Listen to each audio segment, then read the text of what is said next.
રામજીભાઈ જે સત્તાપરા મહામંત્રી અખિલ ગુજરાત પ્રજાપતિ સંઘ બરોડા. મારું મૂળ નેમ છે સુરેન્દ્રનગર અને મારું ક્વોલિફિકેશન છે BA BCom LLB અને પ્રિવિયસલી ક્લાસ 1 ઓફિસર તરીકે સેન્ટ્રલ ડિપાર્ટમેન્ટથી રિટાયર થયેલા છે અને ત્યારથી સતત પ્રજાપતિ સમાજની સેવા માટે તત્પર રહીએ છીએ. સાહેબ, તમે નિવૃત્તિ પછી જે પ્રવૃત્તિ કરી સંઘને જે મજબૂત બનાવવામાં તમારો જે કિંમતી હાથ છે, થોડી એના વિશે માહિતી આપો. 1986થી સંઘની અંદર હું સક્રિય છું.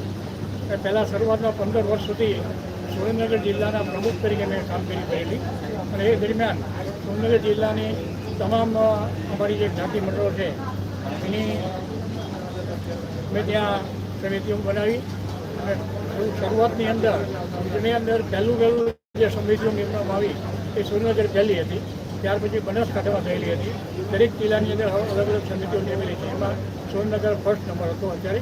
અને ત્યાર પછી સતત આ કાર્યક્રમની અંદર અમે કામગીરી કરી રહ્યા છીએ. પ્રજાપતિ સંઘની જે કંઈ નાની મોટી ચાલે છે એ સંઘની અંદર જ્યાં જ્યાં અમારી જરૂર પડે અમે તન મન ધનથી સેવા આપીએ છીએ. આ સંઘની અંદર મોટાભાગે આપણે શિક્ષણને લગતી માહિતી આપણે વધારે કરીએ છીએ. શિક્ષણ અંગે સમગ્ર રીતે સંઘ તરફથી પૂરેપૂરી સહાય આપવામાં આવે છે. સંઘ તરફથી આવી નાની મોટી પ્રવૃત્તિઓ, લોન આપવાની વ્યવસ્થાઓ એ પણ બધી પ્રવૃત્તિઓ કરવામાં આવે છે. અને મારા તરફથી સંઘની અંદર મારું જે જ્ઞાન છે એ જ્ઞાનની અનુસંધાને જે કંઈ શક્ય હોય એ તમામ અમે એની અંદર ડિવોટ કરીએ છીએ.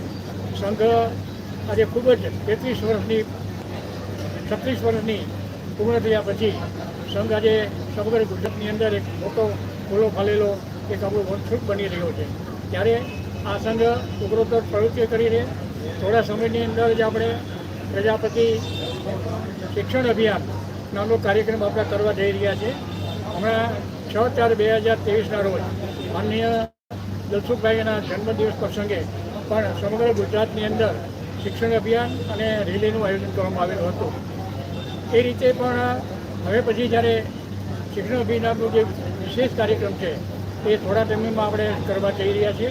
અને એ વખતે પણ સમગ્ર ગુજરાતમાંથી આવા જે આપણા જે કાર્યકરો છે એ કાર્યકરોના એમના તરફથી શું અભિપ્રાય આપે છે એ અભિપ્રાય લઈને એમને અનુસંધાને આપણે શિક્ષણની અંદર શું કરવું જોઈએ, તો શું આપણે ફેરફાર કરવા જોઈએ, એના માટે અમે પ્રયત્ન કરવા જઈ રહ્યા છીએ.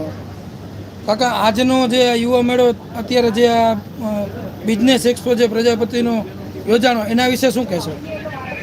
આજે હું એમ માનું છું કે સમગ્ર ગુજરાતની અંદર પ્રજાપતિ બિઝનેસ એક્સપો નામનો જે આપણો પહેલો આજે પ્રયત્ન રહ્યો છે એ ખૂબ જ સારો છે. સમગ્ર ગુજરાતની અંદર એનું ખૂબ સારું એવી નામના થઈ છે અને સમગ્ર ગુજરાતની અંદર ગામે ગામથી આપણા પ્રજાપતિ ભાઈઓ આની અંદર જોડાયેલા છે અને પોતપોતાની આઇટમ્સ પોતાની જે બિઝનેસ છે એની જાણકારી આપી રહ્યા છે. અમે આજે અહીં આવ્યા તો શરૂઆતથી અમે 1 નંબરથી બધી સ્ટોલની મુલાકાત લીધી. ખૂબ જ સારું કામકાજ છે. દરેક જે અમે મૂળતામાં આવ્યા છીએ અને દરેકને ખૂબ જ ઉત્સાહ છે. ગઈકાલ કરતાં આજે પણ પ્રજાપતિ સમાજના ઘણા બધા માણસો અહીં આવ્યા છે અને ખૂબ સારો રિમોટ થઈ રહ્યો છે. પ્રજાપતિ યુવા ન્યૂઝની સેવા વિશે શું કહેવા માંગો છો? એમાં શું સુધારો કરો? પ્રજાપતિ યુવા ન્યૂઝ છે એ તો ઘણા વર્ષોથી આ કામની અંદર સક્રિય છે અને જ્યારે અખિલ ગુજરાત પ્રજાપતિ સંઘની અથવા તો પ્રજાપતિ સમાજની કોઈ પણ પ્રવૃત્તિ હોય એની અંદર તન મન ધનથી જો કામ કરતા હોય તો એ પ્રજાપતિ યુવા ન્યૂઝ અને ખાસ કરીને હું આપનું નામ દઉં તો પરેશભાઈ મૂળિયા આ કામની અંદર ખૂબ જ અમને સક્રિય થઈ રહ્યા છે અને અમારું જે કંઈ કાર્ય હોય એ કાર્યક્રમને વધારે એક્સોપ કરવાનું એ કાર્યક્રમ થઈ રહ્યું છે અને મને ખૂબ ખૂબ અભિનંદન આપીએ. ધન્યવાદ સાહેબ. યુવા ન્યૂઝના માધ્યમથી સમાજને કાંઈ સંદેશ આપવા માગતા હોય તો? યુવા ન્યૂઝના માધ્યમથી સમાજને અમારે એ કહેવાનું છે કે જે સમાજની અંદર જે આપણે એકતા નથી એ એકતા કરવાની આપણે ખૂબ જરૂર છે. કારણ કે જો પાસેથી આપણે એકતા નહીં હોય તો જે આપણા જે ગોલ છે આપણે જે કંઈક કરવા માંડીએ છીએ સંઘની અંદરથી એ એકતા વગર આપણે નહીં થઈ શકીએ.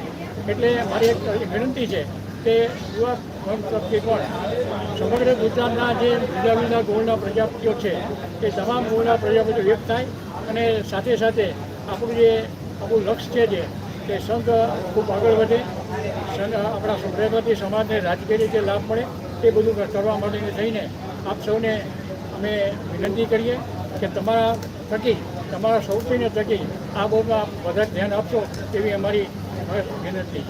ખૂબ ખૂબ આભાર સાહેબ, તમે યુવા ન્યૂઝની મુલાકાત લીધી એ બદલ. મજા આવી.